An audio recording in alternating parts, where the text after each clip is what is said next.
அங்கே வாங்க எனக்கு ஒரு சிம்பிளான சப்பாத்தி கிரேவி பார்க்கலாம். கொஞ்சம் வெண்டைக்காய் எடுத்துக்கிறேன். 2 பெரிய வெங்காயம், தக்காளி கொஞ்சம் 4 எடுத்துக்கோங்க. தக்காளி நிறைய போட்டால் வெண்டைக்காய் கிரேவிக்கு நல்லா இருக்கும், சப்பாத்தி நல்லா இருக்கும். இவ்வளோ தான். இதை கட் பண்ணிக்கலாம். எப்படி தாச்சி வருதுன்னு பார்த்துக்கலாம். இதுக்கு தேவையான அளவு கொஞ்சம் பட்டை போட்டுக்கோங்க.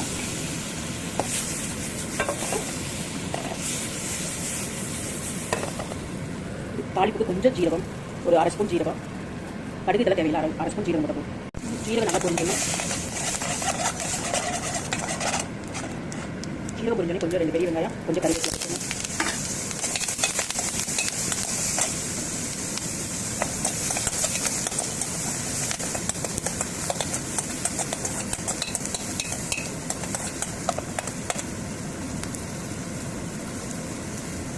நல்லா வாங்கியிருக்கும். தேவையான மசாலா போட்டுக்கலாம்.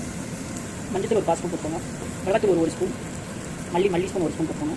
இன்னொரு 1/4 ஸ்பூன் கூட போட்டுக்கோங்க. மல்லித்தூள் ஒரு 1/4 ஸ்பூன் போட்டுக்கோங்க. நல்லா கலரி விட்டுக்கோங்க. வெங்காயம் நல்லா வணங்கியாச்சு. வணங்கி பச்சை வாசனை போச்சு. மசாலாலாம் உனக்கு வந்து வெண்டைக்காய் கட் பண்ண வெண்டைக்காய் போட்டுங்க.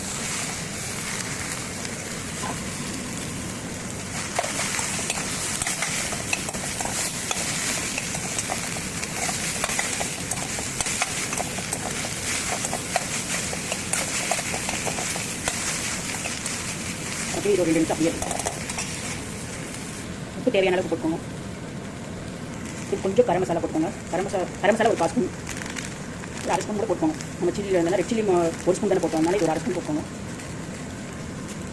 இப்போ சாம்பார் தூள் கரம் மசாலா ஒரு 1/2 ஸ்பூன். இது வந்து சாம்பார் தூள் ஒரு 1/2 ஸ்பூன். சும்மா இது ஒரு வாசிக்காகும் 1/2 ஸ்பூன். நல்லா கலரி விட்டுக்கோங்க.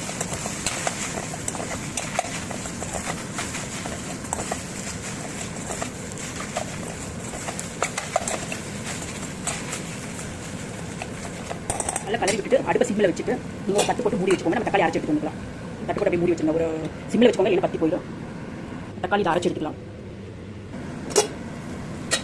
இப்போ மசாலா ஒரு 2 நிமிஷம் குக் ஆயிடுச்சு. தக்காளி அரைச்சி ஊற்றிக்கலாம். தக்காளி அப்படி அரைச்சி ஊற்றிக்கோங்க. இப்போ தக்காளி ரொம்ப போடுறது சப்பாத்தி கிரேவிக்கு நல்லா டேஸ்ட்டாக இருக்கும். கலர் ஊற்றிக்கோங்க.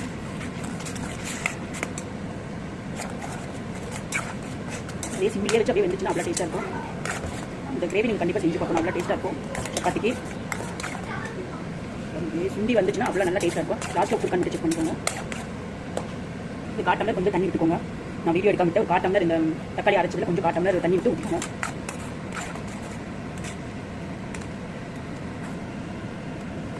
சப்பாத்திக்கு ரைஸுக்கு எல்லாத்துக்கும் அவ்வளோ டேஸ்ட்டாக இருக்கும்.